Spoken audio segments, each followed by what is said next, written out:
Hello, I am Ritu Singh and you are watching Expose India. नमस्कार दोस्तों, मैं हर्ष और आप देख रहे हैं एक्सपोज इंडिया। राहुल गांधी एक ऐसा नाम जिसे विपक्ष के लोगों ने बहुत मजाक उड़ाया और छोटे से बड़े पॉलिटिशियन ने इन्हें पप्पू घोषित कर दिया था। यहाँ तक कि प्रधानमंत्री मोदी से लेकर असदुद्दीन ओवैसी तक ये कहते थे कि ये कभी विपक्ष के लीडर ही नहीं बन सकते, तो प्रधानमंत्री बनने की बात तो छोड़ दो।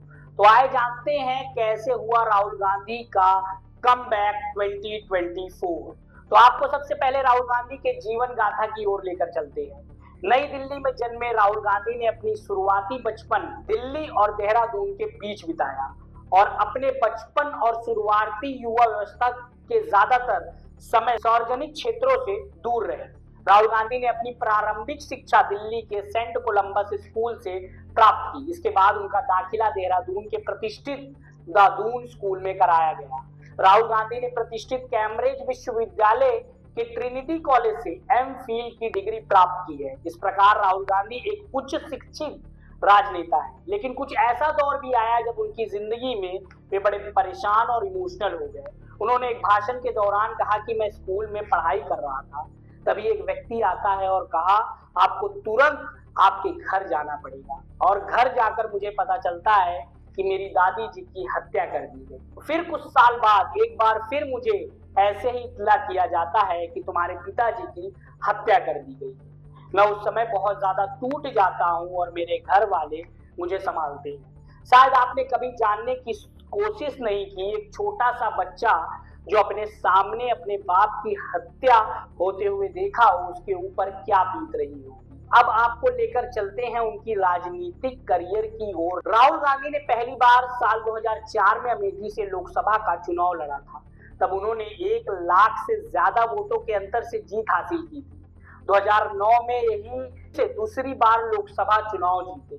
इस बार वो 3,70,000 वोटों से जीतते हैं।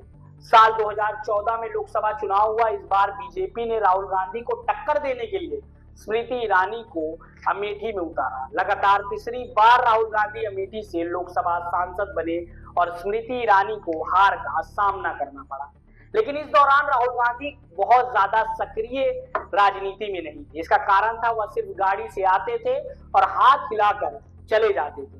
वह किसी भी राजनीतिक या पार्टी को लेकर सक्रिय नहीं थे।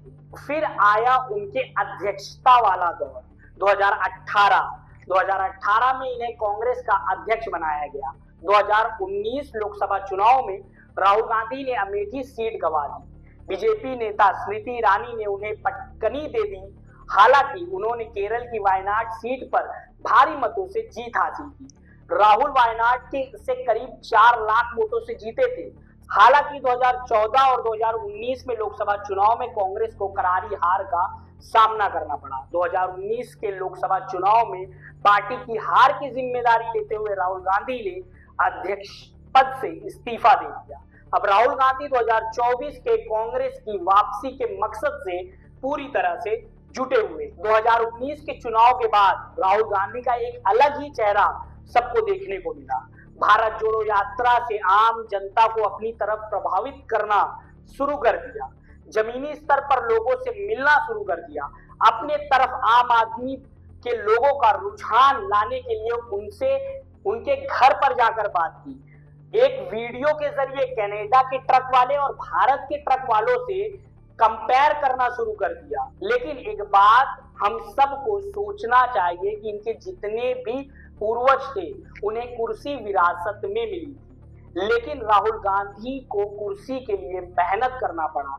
इलेक्शन के ठीक पहले इन्होंने भारत न्याय यात्रा से लोगों को जोड़ना शुरू किया और एक एक शहर जाकर युवाओं को कांग्रेस के तरफ आने के लिए प्रोत्साहित किया। अब राहुल गांधी को इसका नतीजा भी मिला। 2024 के चुनाव में इंडिया अलायंस को 240 सीटें मिली और इलेक्शन के 4 महीने बाद हरियाणा और जम्मू कश्मीर के विधानसभा चुनाव में भी बहुमत मिल सकता है।